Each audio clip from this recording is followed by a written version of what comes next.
So here we go. Following on from where we left off last week, we now come to the Buddha's teachings on sights. He says, what is the gratification of sights? Suppose there was a person of the Brahmins, aristocrats, or householders in their 15th or 16th year, neither too tall nor too short, neither too thin nor too fat, neither too dark nor too fair. Are they not at the height of their beauty, prettiness, and handsomeness? Yes, said the monks. The Buddha goes on. The pleasure and happiness that arise from this beauty is the gratification of sights. So that's it. That's the Buddha's summary of the gratification of sight. So he's just giving an example, isn't he? And the example we have is a beautiful form, a beautiful human form, just the most attractive sort of person, I suppose, a young person. It's interesting. That's where he leaves it. Any comments, questions, points about this? Of course, being the Pali Canon, it's referring to a female form, and we can assume that because the reason for this is that on this occasion, the Buddha was talking to probably a group of men. If it was a group of women, bhikkhunis, presumably he may talk about a male form. But, you know, nowadays it's probably very skillful to kind of try and step away a little bit from this gender distinction to include all beings. So that's why I'm talking in neutral terms, or sort of non-male, non-female terms. I'm also rather struck by actually the sense of, you know, pointing to a young person, 16 or 17 years old. When I was that age, you know, you don't have an awful lot of ability to discern very much at all. I mean, I thought I did at the time, but looking back, and how sort of vulnerable such a young person is, in fact. Attractive, healthy, young body, all sorts of kind of how to say, dangers. So I think inherent in this simile, in this example of the you know, gratification of sight, something so beautiful, some body so beautiful, there's actually, right in that simile already, there's a sense of danger for me. It's like, yeah, well, do they have the maturity to cope with, you know, this form that they're carrying? Just a thought. Anybody else, anything? Okay, let's return. Now, the Buddha went on to say, what is the drawback of sights? So just in the same way as he described sense pleasures in terms of gratification, drawback, and escape, we're now going to have the same consideration, the same invitation to contemplate in relation to sights. The gratification we've just heard, the drawback. The Buddha says, suppose that sometime later you were to see that same person, that young, beautiful 16, 17-year-old, is now 80, 90, or 100 years old, bent double, crooked, leaning on a staff, trembling as they walk, ailing, past their prime, with teeth broken, hair grey, scanty, or even bald, skin wrinkled, and limbs blotchy. What do you think? Has not that form of beauty vanished and the drawback become clear? Yes, sir. This is the drawback of sights. And the Buddha goes on. Furthermore, suppose you were to see that same person, sick, suffering, gravely ill, collapsed in their own urine and feces, being picked up by some and put down by others. What do you think? Has not that form of beauty vanished and the drawback become clear? Yes, sir. This true is the drawback of sight. Furthermore, suppose that you were to see that same person as a corpse discarded in a charnel ground, and they'd been dead for 1, 2, or 3 days, bloated, livid, and festering. What do you think? Has not that form of beauty vanished and the drawback become clear? Yes, sir. This too is a drawback of sight. Furthermore, suppose you were to see the same person as a corpse discarded in a charnel ground being devoured by crows, hawks, vultures, herons, dogs, tigers, leopards, jackals, and many kinds of little creatures. Furthermore, suppose you were to see that same person as a corpse discarded in a charnel ground, reduced to a skeleton with flesh and blood held together by sinews, or a skeleton rid of flesh but smeared with blood and held together by sinews, or a skeleton rid of flesh and blood held together by sinews, or bones without sinews scattered in every direction. Here a hand bone, there a foot bone, here a shin bone, there a thigh bone, here a hip bone, there a rib bone, there a backbone, there an arm bone, there a neck bone, here a jaw bone, here a tooth, there the skull, and so forth.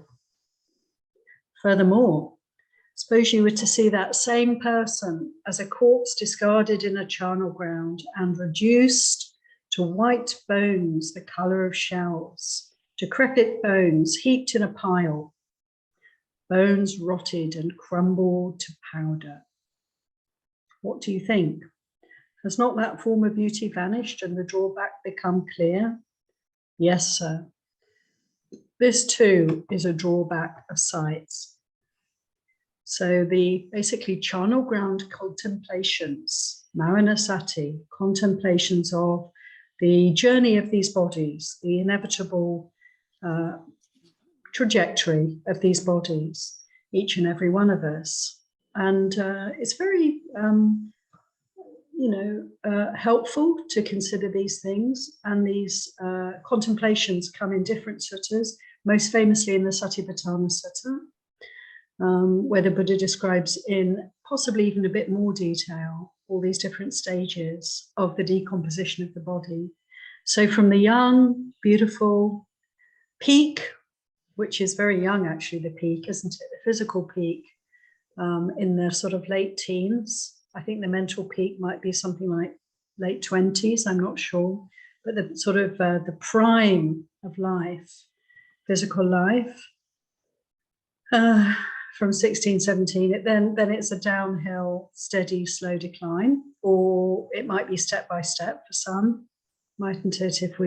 Or it may just be plunging off a cliff at some point for some, when something goes completely awry with the body.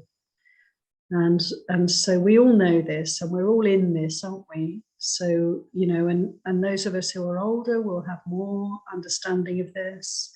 Those who are younger may still have some conceits about immortality and such like, as we do. It's very hard for us to imagine, isn't it, that this one can also come to an end.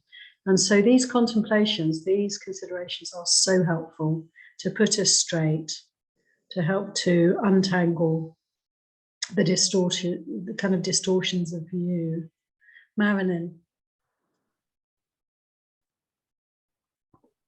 Thank you, Aya.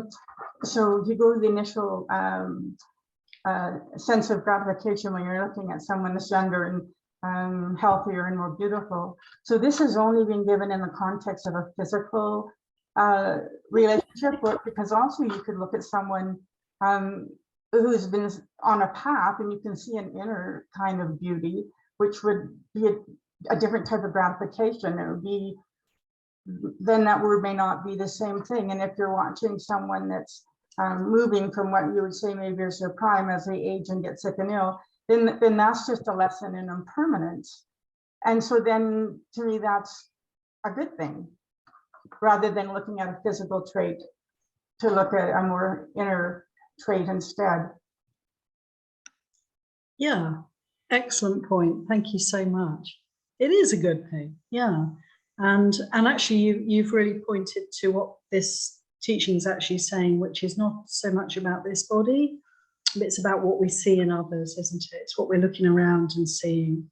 So thank you for that, because this is about what we perceive outside.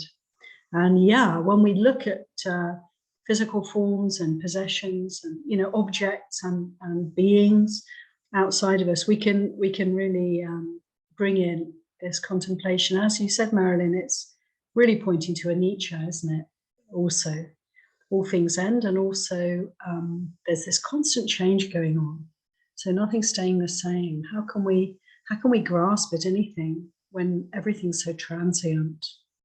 So in this way, and don't these reflections also help us to both let go of the attachment to sights, and also, you know, to let go of the confusion and delusion around what's really worth having, what's really worth moving towards, freeing us up as the scales sort of fall away from the eyes.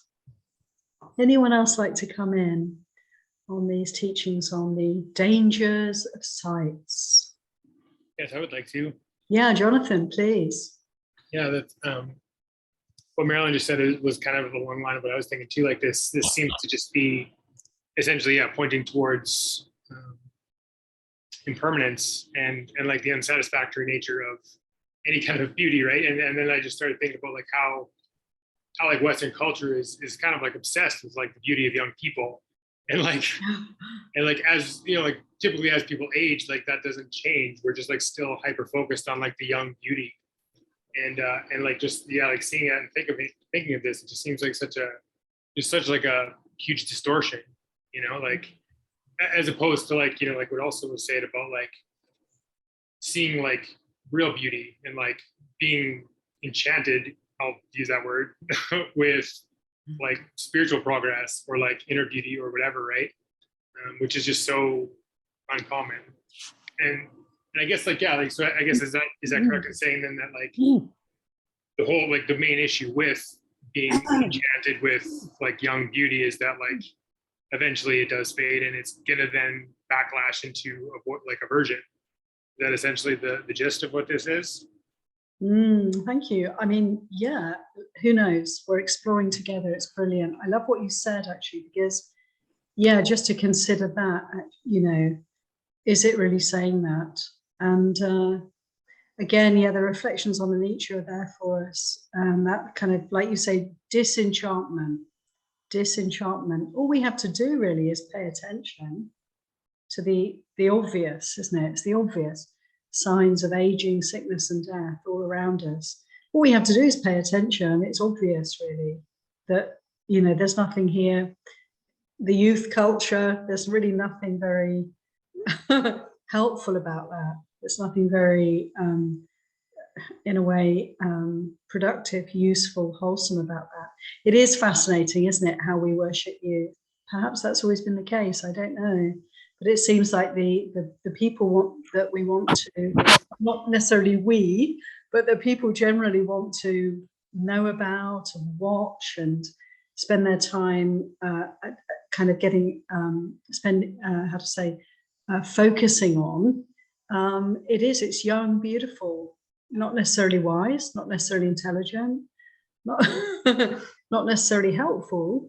Nothing wrong, but actually young and quite naive often, beautiful people, and they'll be asked all their views about this, that, and the other, as if that was something that was helpful for us all to take in.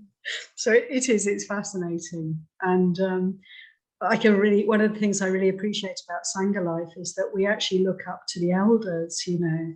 We want to hear from those who've been around longer. We revere those who've been in the holy life for longer, because we assume that there is something very beautiful and precious and valuable about experience, particularly spiritual attainment, spiritual endeavor. And to really make much of that feels like a very good thing. Feels like a very wholesome approach and way to direct our attention. So it's going in a different direction than the kind of youth culture all around us. Thank you, Jonathan, for bringing that all in. Wonderful. Okay, so we've had the drawbacks of looking around, maybe getting attracted to certain things and then reflecting on their inevitable decline and change, culminating in ending, cessation, death. Let's go back to the Sutta and see about the escape. So what is the escape from sights? And again, one sentence. The escape from sights, the removing and giving up desire and greed for sights. This is the escape from sights. And the Buddha goes on, there are ascetics and Brahmins who don't truly understand sights, gratification, drawback and escape in this way for what they are. It's impossible for them to completely understand sights themselves or to instruct another so that practicing accordingly, they'll completely understand sights. There are ascetics and Brahmins who do truly understand sights, gratification, drawback and escape in this way for what they are. It is possible for them to completely understand sights themselves or to instruct another so that practicing accordingly, they'll completely understand sights. So again, the Buddha's really perhaps, as Julie was pointing out in this sutta, the Buddha was really saying, well, if you pay attention to these teachings, you can get to understand these things and then you can actually help others. You can teach others, you can be of value in that way. But many, including spiritual seekers, don't fully understand these things. So how can they help one another? And again, to fully understand sights, to be able to really see, then we need to have this appreciation, I guess. This is what the Buddha is saying, to have the appreciation of the gratification, the drawbacks, and the escape in relation to sights. So anyone like to come in at this point? Comments, questions, reflections? Yes. We have. Can you hear me? Ayasobana. I'm going to mute, and if you want to, should we try?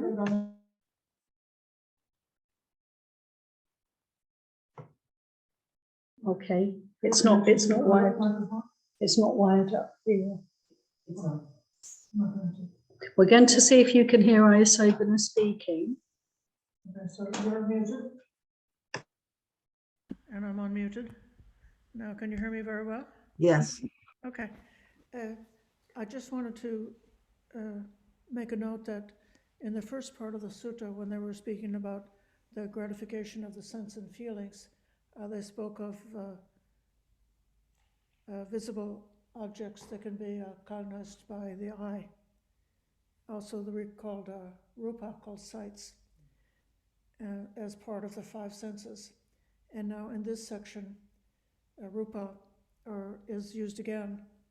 Bhikkhu Bodhi translated as material form, trying to make it distinguished from the seeing process. But it's rupa in both cases. It seems to me that actually the second one is leading us to the experience that we may have with our own body. And even though he's speaking perhaps to male monastics about a woman's body, it's kind of a universal thing that with empathy, we can appreciate how it affects one personally to think of one's own body becoming ill, bloated, affected by urine and feces, and then breaking up into bones and eaten by crows. So the first one is like the materialistic pleasure that you can get from money and all the pleasant things that money can buy. And then the second one is really about one's own body and having a body, or being the owner of a body.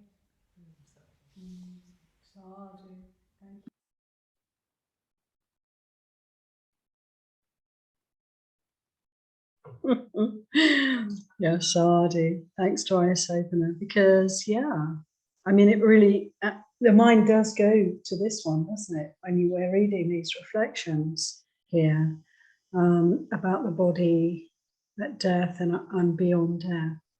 And it's good to bring it here, isn't it? It's really powerful and potent to consider this body in these ways. Thank you, Anne. Yeah, there's much here. There's a lot in this sutta to bring into our practice and spend time contemplating these images. We don't get to see bodies in charnel grounds bloated and festering these days, do we? Not very much. But if you go to India, you can, or possibly Thailand. I think possibly a number of places one could go, but we tend to kind of cover over, don't we, as much as we possibly can in American culture, British culture, and so on. We just have the curtains. You go to a cremation and the coffin goes behind the curtains, and that's the end of that. And I've been to a number of cremations where, as monks and nuns, we've been able to ask, can we follow the coffin through, and just watching it going into the oven and kind of erupting into flames. And it's all very efficiently done, of course. It's all very quick, and also still very sort of sterile process, if you like. But to go to the burning ghats in a place like Varanasi or anywhere in India or Thailand or other countries and just watch the bodies burn naturally, it's very powerful, very helpful to contemplate these things. Jonathan. Yeah, just on that topic, I found a website called autopsy.online that you can like watch live autopsies, and it's very confronting. So you're welcome for that gift, friends. Autopsy online. There you go, everybody. I hope you're all writing it down. Autopsy online. That's amazing. I didn't know that. And I think you could do that. I'm going to get permission. Yeah, there must be some kind of authorization or people in permission. Couldn't possibly do that. Yeah. Thank you, Jonathan. Yeah, I went to autopsies when I was a medical student, and quite challenging to go to autopsies. It's quite unpleasant on the sense level in almost every sense door actually is impinged upon, but very good to see again, very helpful for disenchantment. Yeah. Anybody else? Did you want to say anything there, Ananea? No, Ananaya's gone. Well, No, you're there. Sorry. Change, or did you just talk to her? Yeah, I wondered if you wanted to add anything there. Oh. Okay. So let's see first. Actually, does anybody else want to come in with anything? The gratification, the danger. What? Call me later if you can. Pardon? No, okay. It's fine, but I sent you a correction. I do have a question. I don't think Anane understands that she's not muted. Okay, I've just muted her. I mean, I think that's the right thing to do. Yeah, so we've had the gratification, the danger, and the escape in terms of sights. Let's move on to the next section and last section of the sutta. Feelings. The Buddha goes on. What is the gratification of feelings? This is Vedana. It's when a person, quite secluded from sensual pleasures, secluded from unskillful qualities, enters and remains in the first jhana, which has the rapture and bliss born of seclusion, while placing the mind and keeping it connected. At that time, a person doesn't intend to hurt themselves, to hurt others, or to hurt both. They feel only feelings that are not hurtful. Freedom from being hurt is the ultimate gratification of feelings, I say. Furthermore, a person enters and remains in the second jhana, third jhana, fourth jhana. At that time, a person doesn't intend to hurt themselves, others, or both. They feel only feelings that are not hurtful. Freedom from being hurt is the ultimate gratification of feelings, I say. How beautiful is that? So this is the highest way in which we can experience pleasant feeling, the most exquisitely delightful, pleasant, blissful, peaceful feelings that can be experienced by any of us are those feelings that we experience through meditation practice. So that's very powerful, really, isn't it? To appreciate. There's no sense feeling, no bodily feeling that can compare in any way whatsoever with the pleasant feeling that one can experience through meditation practice, and specifically the Buddha's pointing to the samadhi practice, the one-pointedness, the immersion, the focus, the stillness and peace of jhana practice. So this is the mind that's kind of freed up from the sense realm, that's no longer kind of paying attention to the rather coarse, by comparison, rather gross physical experiences of pleasure, pain, or neutral feeling. So any comments, questions? This is the gratification of feeling. It's the best we can have, the best we can experience.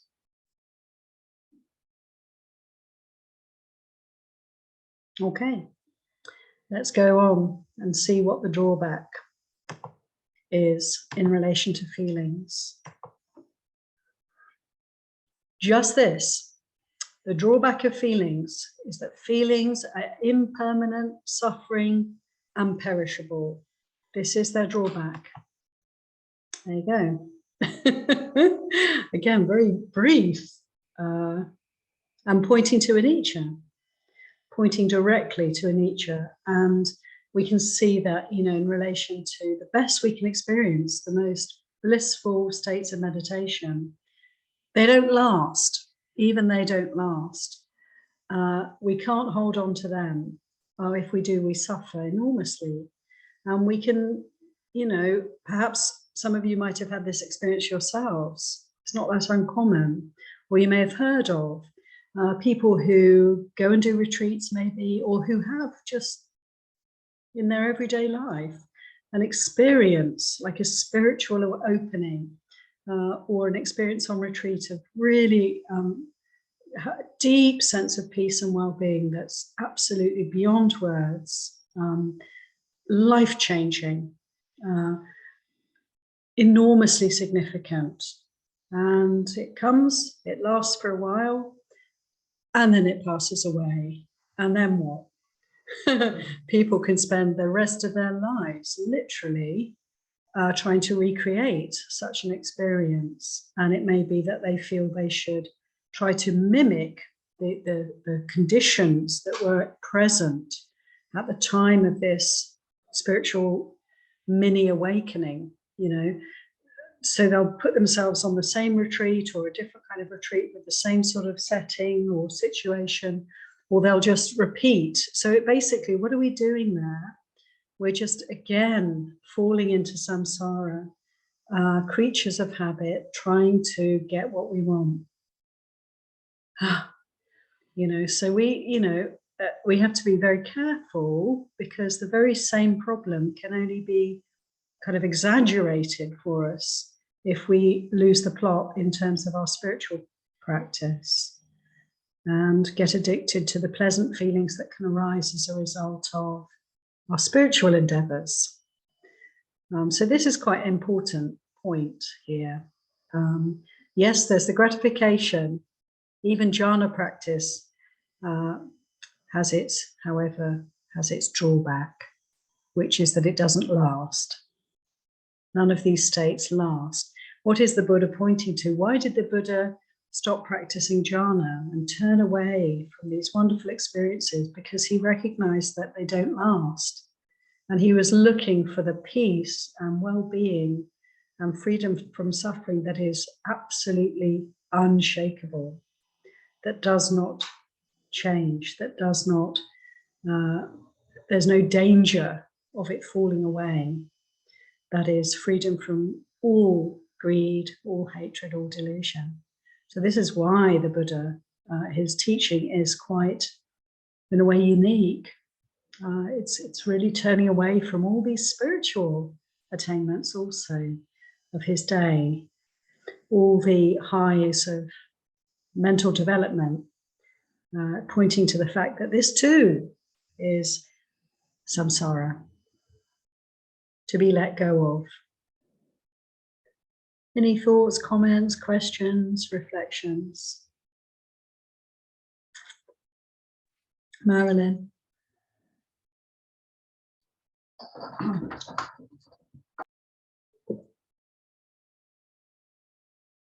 You're muted, Marilyn, at the mo.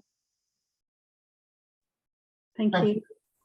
So it's kind of interesting, because you're saying that you can get attached, like if you come from a retreat or just your own practice, and the feeling that you have is so wonderful, and you want that feeling back, and it's part of what motivates you to stay on the path.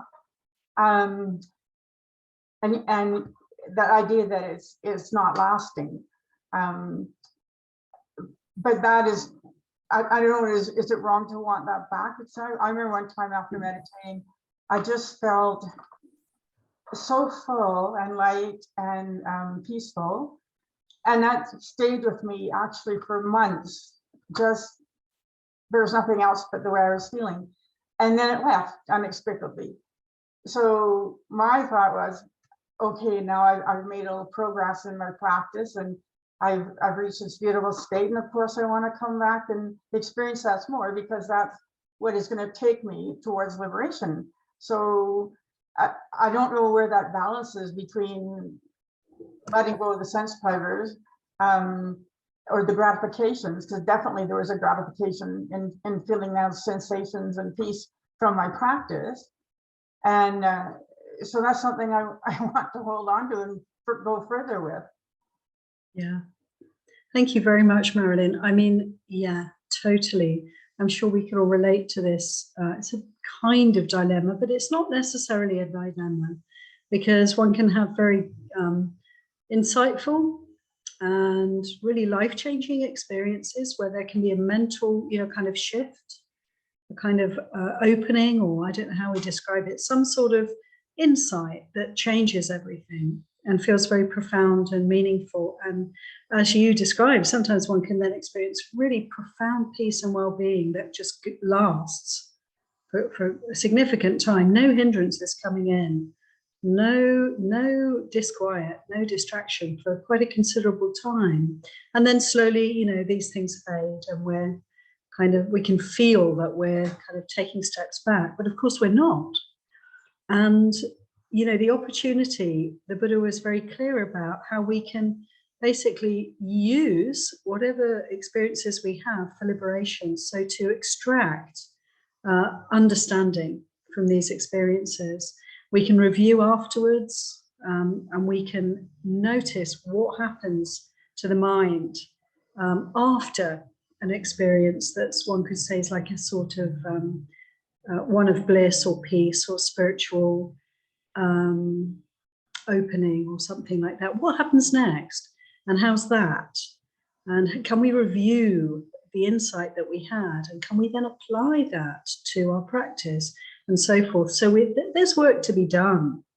The important thing to avoid it being a dilemma, to avoid it being a problem, is not to hold on, to be willing to let go and move forward and not try. Notice if we're trying to recreate something and let go of that and just be willing to relinquish the sense of any kind of control over these matters, Thank you, Marilyn. You've really kind of added to the picture of what it is we're discussing here.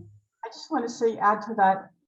One time I was told by a monastic describing an experience, and he said, well, how did you get there? And then he said, go back to that point and follow it to like a roadmap and come back to where you were. So in that sense of trying to recreate that, it's not letting go at all. It's that desire to get back to where you were, sort of what you felt, what you experienced.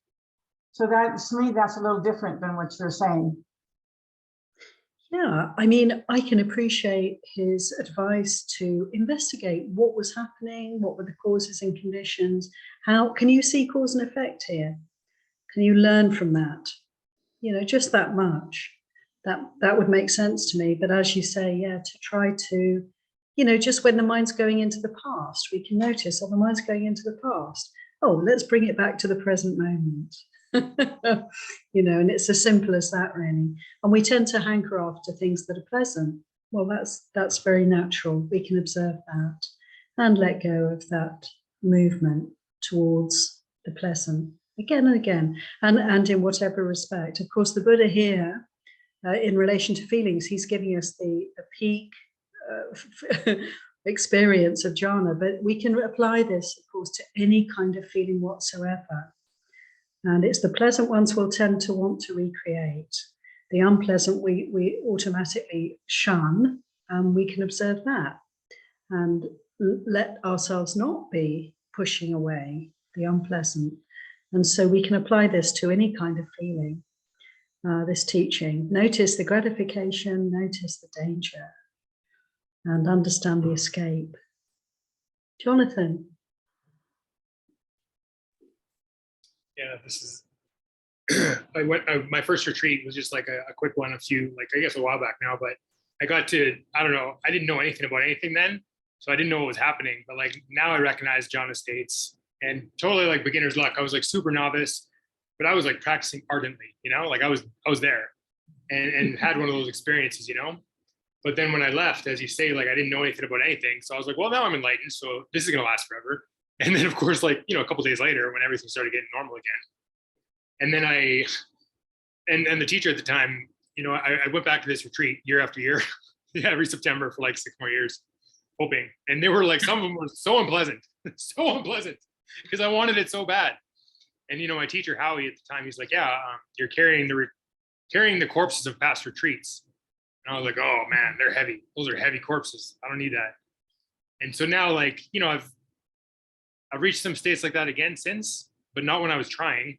And and now I just recognize to use them for, building faith, right? Like to see, like, this isn't what I'm trying to like hold on to, but like, this is what's possible, like in a deeper sense, and to try and use that. Because for a while, then I thought I should like, like kind of like push that experience away and not regard it as anything good or useful. But like, yeah, now I can use it in a more wholesome way, I think. Sadhu. That sounds really good, Jonathan. And yeah, you've been through that whole process. And it's so nice to hear someone describing that from their own experience, isn't it, everyone? Because there it is. That's what we do. Go back every year for the same retreat. Yes, I totally relate. And I find it very interesting as well, Jonathan, that for so many people, I've heard this, and it was true for me, that the first retreat, wonderful, absolutely wonderful, hooked. Then we're hooked, you see, aren't we? So the Dharma, the universe is very benevolent for us, because we get hooked because it's so great, the first little bit of experience of meditation, and then the dukkha hits the fan.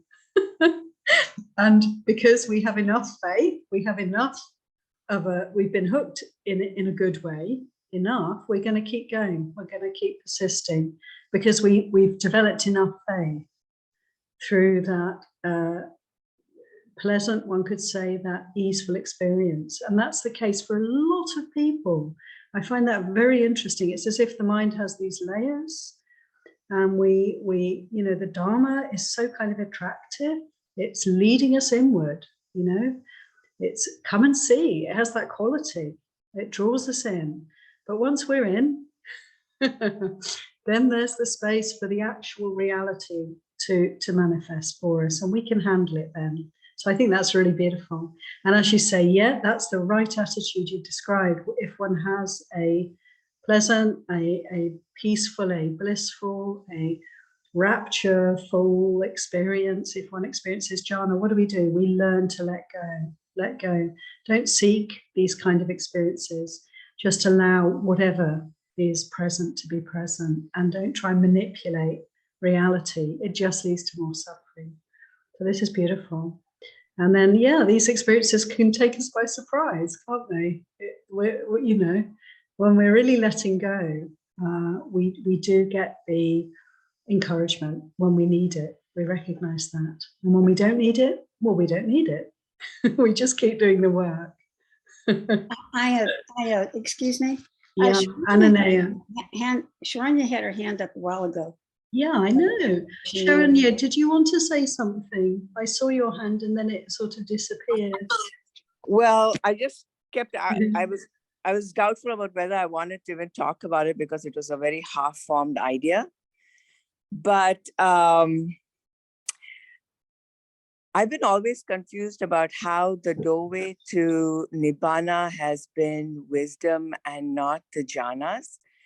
And I think that in part comes from Hinduism, where everybody talks about samadhi. And I think what they're actually referring to are these jhana states, but nobody says anything beyond that about how to get to nirvana, like in Hinduism.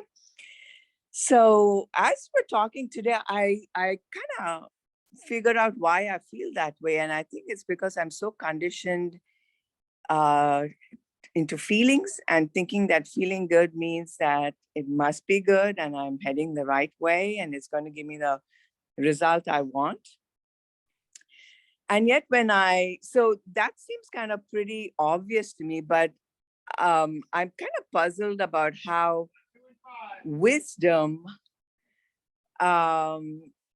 can change you in a way where you don't come back. So it's also, I'm very puzzled by how you can have these really high jhana states, but that not mean anything.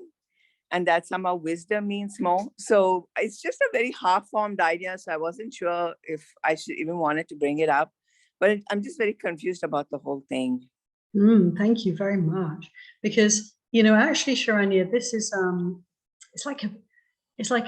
this confusion goes right back to the time of the Buddha. And yeah, the Hindu tradition, Hinduism was the religion of the day. We could use that label for it, the religious kind of culture of the time.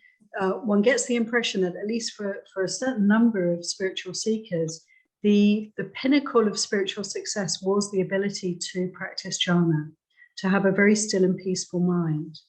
And the Buddha, tried that, and he could recognize that this was not the way out of suffering. This was not the way to be able to experience unshakable peace and well-being, because these jhana, these meditation techniques, these the ability we have to focus the mind and still the mind is like a temporary experience, So the important point is that the Buddha was pointing to the fact that we have within us, we have desire, we have aversion, we have ignorance, and these are deep-rooted defilements that we have in the mind. And what we want to do in order to be free from suffering is to actually understand these, to see them clearly, and thereby to uproot them. And the jhana practice was not doing that. It's not able to do that. Jhana practice is simply a stilling of the mind. So it's a peaceful abiding. You could say like a heavenly abiding. Wonderful. But that heavenly abiding is not taking us out of the kind of, how to say, the wheel of birth and rebirth, death, but rebirth and death. You know, it's not taking us out of the cycle of samsara. Only the wisdom, the insight into the causes of suffering can do that for us. So this is a perennial question and something to really explore. Unfortunately, in the Pali Canon, in the teachings of the Buddha, this is explored again and again in many conversations between the Buddha and other spiritual seekers. And the Buddha is very clearly telling us the benefits of jhana and the drawbacks of jhana, and how we can use samadhi practice, jhana practice, for liberation. It's not a liberating practice in and of itself, but we can use it for our liberation.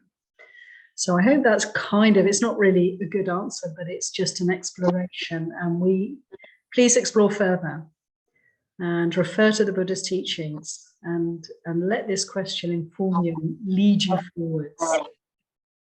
It just seems to me sometimes when I meet so-called enlightened people, they also seem so human. So I have this idea in my mind that you kind of have to be divine to even enter that state. And I think that's just a faulty thought of mine. Yeah, it's a very good point you make, because people do tend to sort of, in a way, kind of reify, you know, this concept of nibbana, make it into something like a kind of a thing. and you know, that's a that's a drawback for us, because we're trying to understand something that we can't understand in these ways. And in the same way, the idea of a spiritual person, a holy person, as somebody, you know, way above me, you know, way on some sort of divine plane somewhere. Again, it's an obstacle for us, because this is all just conceptual thinking. And, you know, some people say, well, the arahant would be the most normal person in the room. You know, you wouldn't recognize them. They'd be kind of, you know, basically they blend in, because, you know, there's nothing happening here. You know what I mean? So it's not at all what we would imagine. And to consider the person who's living a holy life as the most normal person, the most natural person. So in this way, we can kind of consider these views and you know, basically let go of any views and thoughts and concepts we have about these things, and just take the path one step at a time, recognizing what's not nibbana, you know, what's not real, letting go of the suffering, and slowly but surely we'll come to realize and recognize what is real peace, what is real happiness. Yeah, thank you so much. These are really good questions, and it's a great exploration, Sharon. Yeah, I wish you well with it. Keep going. Thank you. Sadhu. Ayasopana.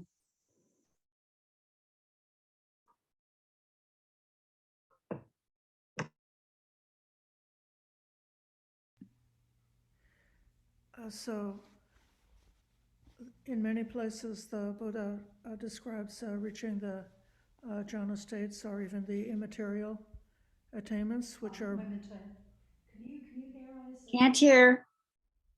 You can't hear. Okay. Are we good? Okay, I am not muted. Can you hear I can hear us? you. It's not loud enough, Aya. Can you turn up your volume, Anna? Can you hear me now? Yes. Moving the mic closer to Ayasopana. Okay. Yes. It's not connected, that doesn't mean anything. What I was going to say was really what we see in this entire teaching is that the key transition point is the full understanding of dukkha. So the person who is caught up in sensual pleasure, who's able to see all the horrible results that come from clinging to the materialistic base of sensual pleasure, leading to jail, torture, wars, boiling oil, and all those other terrible consequences, then the mind becomes just so fed up with that. It lets go of the craving and attachment for that whole realm. And then one can experience that transformation, which is the breaking the bond of the being tied and fettered to those kind of materialistic pleasures. Likewise, in many places in the suttas, it describes the jhanas or the immaterial attainments even beyond jhana, and says that when the meditator can realize that these states are conditioned and impermanent, and therefore have the characteristic of dukkha, standing on that, one turns towards nibbana.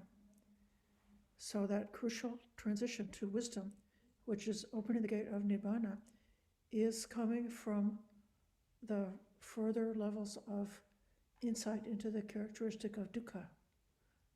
So even in the most blissful, refined, and heavenly pure state that a person could experience in the mundane world, the state of high jhana, where the mind is secluded from unwholesome states and afflictions, just in that pure contemplation of the citta or the mind in that refined place, seeing even the dukkha in that. It's so jhana is not just that it's something that's useless on a sideline. Jhana is very useful because it gives you a chance to find the last subtle, it's like nearly invisible bond of attachment, which is still holding us back, and to realize that and to be able to drop it, and then become able to realize and experience the breakthrough. Sadhu. Thank you so much, Ayasebana. Ananaya. This was a favorite topic of Diane. And so what she would briefly, jhana states are obviously tranquil mind, etc., but their usefulness in actually getting to vipassana, which is the actual seeing of how things are. That's the tool to use to get to that point. From the ability to have that kind of concentration allows a person to then further investigate into the actual nature of reality. And that's the key point. Mm-hmm. And why you can't just get there. As I just pointed out, the Buddha in his pathway went to the two best teachers of the time, and they each only took him to the above the fourth jhana until and then the last one that he studied with went to the very the eighth or whatever, and he knew that wasn't enough, and then he went off and further knew that he had to seek beyond that point. It was not, the jhanas were definitely not going to get him where he was trying alone. We're not going to get him to where he wanted to go. Diane's famous words too were, it's like jhana is a tool. The Buddha recommended it, the pleasure that can be attained through that, but that it's a tool. It's just it's not in and of itself the end. So Sadhu. Well said, Ananaya. That's really helpful. And thanks, Ayasebana, again also. And now we have Samaneri Satima has a question for us. I just wonder if you could maybe repeat the question for the guests. Some meditators ask, why is it that in the suttas people experience the breakthrough by just listening to the Dhamma talk, not seeming to go through the jhanas? And two, why is it that in the Sabhavasa Sutta, number 2, the Buddha described the breakthrough coming from just not examining again and again, this is suffering, this is cause of suffering, this is the path. Yeah. It doesn't seem to involve the jhanas. Okay. I guess you probably didn't hear the question there. Okay. Seminary Satam has brought in some lovely reflections for us, actually, from the suttas. She was pointing to the fact that, you know, there are many occasions in the suttas where somebody is listening to a Dhamma talk and they become an arahant as they're listening to the talk. And also the second example is in Sabbasava Sutta, Majjhima Nikaya number 2, where the Buddha's saying, By reflecting on the oh yeah, by reflecting on the Four Noble Truths, suffering, the cause, the way out of suffering, the end of suffering, by reflecting again and again on the Buddha's teachings on the Four Noble Truths, people become fully liberated. So this is really interesting, isn't it, to see how actually there are all different kinds of people, and the Buddha told us about the kind of different categories of people. Some people find the path just takes them through jhana. And as Ananaya said, those wonderful tools then that one can apply to developing wisdom, to letting go, to seeing clearly. And other people didn't experience jhanas at all, perhaps, but they became fully liberated through applying wisdom and insight and contemplating the Dhammas. So isn't that wonderful? We've had a very full picture actually in this discussion. So appreciated. And now the time is running out. In fact, we're over time. So what I'd like to propose is that we go back to the sutta and I shall read through to the end. So hang on in there, everyone. If you've got a little bit more time, let's return to Majjhima 13. And we're going to read the last part of the sutta. So we talked about the drawback of feelings, which is that they are impermanent. We talked about the jhana and the drawback of jhana practice, which is its addictive, potentially addictive quality, and of course that it is also impermanent. All these experiences are impermanent. And what is the escape from feelings? Removing and giving up desire and greed for feelings. This is the escape from feelings. And I think we've managed to discuss this quite fully, which is wonderful. And the Buddha goes on, there are ascetics and Brahmins who don't truly understand feelings, gratification, drawback, and escape in this way for what they are. It's impossible for such people to completely understand feelings themselves or to instruct another so that practicing accordingly, they will completely understand feelings. However, there are ascetics and Brahmins who do truly understand feelings, gratification, drawback, and escape in this way for what they are. It's possible for them to completely understand feelings themselves or to instruct another so that practicing accordingly, they'll completely understand feelings. Now that is what the Buddha said, satisfied, the mendicants were happy with what the Buddha said. So how beautiful. So this sutta, the gratification, the danger, and the escape in relation to sensual pleasures, in relation to sights, and in relation to feelings. And how is it that we can fully understand feelings? We can fully understand feelings by letting feelings go, by letting go our desire, our aversion, and our confusion in relation to feelings. How beautiful. Anybody like to come in with any last comments, questions, reflections before we say bye-bye? Beautiful. Yeah, please take this sutta away with you. let it illuminate your practice, let it inform your life, and may we all keep stepping inexorably on the path toward Nibbana. Sadhu. Thank you, everyone. Just need to mention very briefly, no class next week.